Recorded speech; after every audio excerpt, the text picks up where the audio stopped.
Hi friends, welcome to our channel. ఇవాల్టి వీడియోలో శాంతిదేవి అనే కథతో మీ ముందరికి వచ్చాను. వీడియో నచ్చినట్లయితే లైక్ చేసి సబ్స్క్రైబ్ చేయండి. ఇక లేట్ చేయకుండా కథలోకి వెళ్దాం. ఆమె పేరు సంధ్య, వాయిస్ ఆర్టిస్ట్. హైదరాబాద్లో ఓ చిన్న ఆడియో స్టూడియో నిర్వహించేది. వాయిస్ డబ్బింగ్, పాటలు, గీతాల ఆలాపనలు ఇవన్నీ ఆమెకు ప్రాణం. కాని ఓ రోజు వచ్చిన ఓ పాత టేప్ ఆమె జీవితం మార్చేసింది.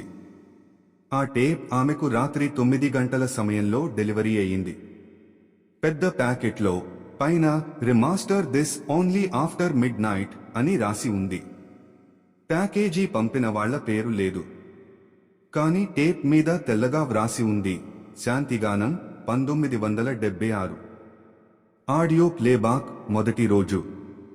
ఆ రాత్రే 12:15కి స్టూడియోలో మిగిలిన వాళ్లంతా వెళ్లాక ఆమె ఒంటరిగా ఆ టేప్ని ప్లే చేసింది. ఆమె చెవుల్లో ఒక మధురమైన గాత్రం వినిపించింది. ఒక వృద్ధ మహిళ పాడినట్లు, ఓ భజనగా, కాని వింత రాగంతో. చాలా నెమ్మదిగా, క్రమంగా మానసికంగా మత్తెక్కించేలా ఉంది. అయితే పాట మధ్యలో కొన్ని క్షణాల పాటు శబ్దం నిలిచిపోయింది. ఆ మౌనంలో ఒక్క మాట స్పష్టంగా వినిపించింది, నీవు రాబోతున్నా. సంధ్య ఒక్కసారిగా ఉలిక్కిపడింది. ప్లేయర్ ఆపేసి తన చుట్టూ చూసుకుంది. కాని స్టూడియోలో ఇంకెవ్వరూ లేరు.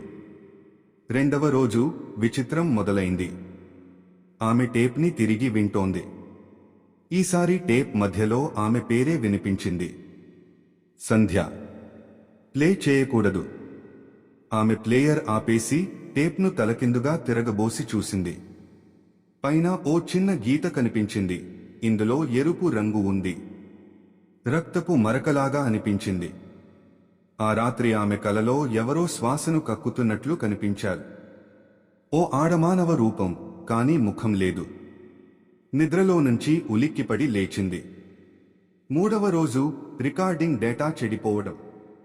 ఆమె టేప్ని డిజిటలైజ్ చేయడానికి ప్రయత్నించింది. కానీ ఫైలు సేవ్ చేయగానే కంప్యూటర్లో నల్ల స్క్రీన్ వచ్చింది. తర్వాత వచ్చిన message, error, cannot transfer the date. ఆమెకి చెంప పగలగొట్టినట్టే అనిపించింది. ఆ మదిన దెయ్యం మానవ సమాధానాలను తట్టుకోలేకపోయింది. వార్తల్లో శాంతిదేవి. ఆమె టేప్ పై ఉన్న శాంతిగానం 1976 అనే లేబుల్ ఆధారంగా ఇంటర్నెట్లో రీసెర్చ్ చేసింది. శాంతిదేవి 1976లో సూర్యాపేట జిల్లా నుంచి వచ్చిన ఓ ఆధ్యాత్మిక గాయిక. ఆమె తన చివరి ఆలాపన సమయంలో స్టూడియోలోనే హృదయ స్తంభనతో చనిపోయింది. కానీ ఆ టేప్ ఎప్పటినుంచి ఎవరికీ దొరకలేదు. వారికి తెలుసు, ఆమె ఆఖరి పాట శాపగ్రస్తమని. ఆ పాటను పూర్తిగా విన్నవారు తమ గొంతు కోల్పోతారని. చివరి ఆడియో, బిగ్ క్లైమాక్స్. సంధ్య తన మైక్ను ఆన్ చేసి టేప్ను పూర్తిగా డిజిటలైజ్ చేయాలని నిర్ణయించింది. కానీ మధ్యలో మైక్ సిగ్నల్ ఆపేసింది. ప్లే చేసిన ఆడియోలో తనే మాట్లాడినట్టుగా వినిపించింది. ఇంకా ఒకరు వచ్చారు. ఇప్పుడే వచ్చిన వాళ్ల గొంతుతో నేను మళ్లీ పాడగలగాలి. ఆమె ప్లేయర్ను ఆపింది. కానీ పక్కనే ఉన్న తన రికార్డింగ్ మైక్ నుండి ఓ శ్వాసల శబ్దం వినిపించసాగింది. ఎవరో ఆమె పక్కనే నిలిచినట్టు.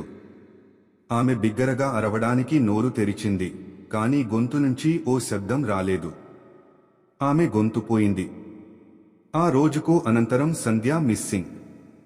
ఆమె స్టూడియో మూసివేశారు.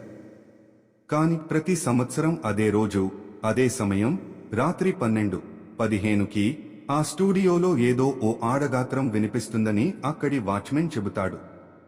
గొంతు వినిపించేది కాదు, ఆత్మ పాడిన స్వరం.